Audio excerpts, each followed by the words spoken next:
Heureux de te revoir une fois de plus, bien-aimé dans le Seigneur, et dont je rends grâce à notre Dieu pour le souffle de vie qu'il nous accorde, que ce soit de jour comme de nuit, malgré les malgrés. Bien.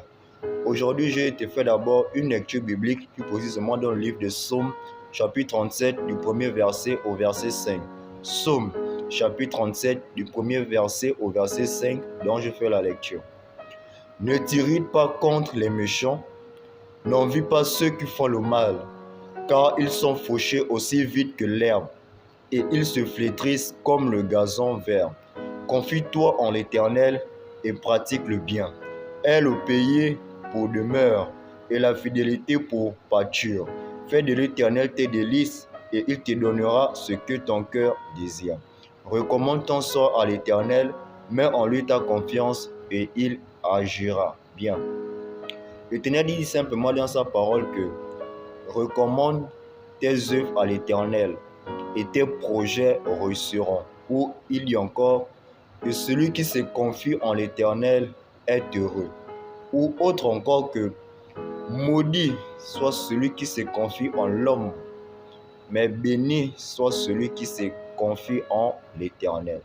Donc, bien aimé, l'une des meilleures choses ou l'un des meilleurs conseillers afin de pouvoir réussir dans la vie, c'est Jésus-Christ. Avec lui, tu as la réussite absolue. Non à court terme, mais à long terme. Non par la malédiction, mais dans la bénédiction. Surtout lorsque tu le fais aussi pour son intérêt à lui, pour le glorifier et pour l'honorer. Tu verras, c'est ce que tu entreprends réussira. Aussi, cela s'accompagne par des actions de grâce, par des sacrifices, ou ceux qui sont dans les églises, par les dîmes et autres. Parce que aussi dans la vie, il faut toujours savoir qu'on n'a rien sans rien.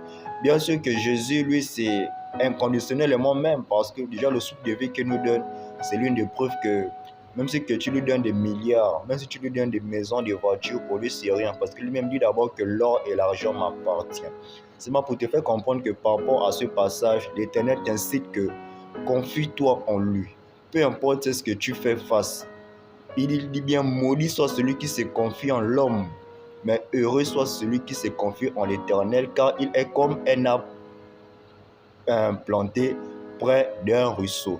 Et donc tes fruits vont surabonder. Tes fruits iront loin. Pourquoi? Parce que c'est l'Éternel qui les porte et le fait que tu les associes avec lui, c'est la meilleure des choses. Donc, si tu pars, par exemple, chez les autres, sache que tu réussiras, c'est vrai, mais cela sera à court terme et cela te donnera des complications ou des difficultés dans la vie, dans l'avenir. Donc, Jésus-Christ est la meilleure voie pour l'excellence. Peu importe ce que tu fais, choisis le camp de Jésus-Christ et tu réussiras. Sur ce, sois béni. Ciao. La grâce me suffit, Yahweh.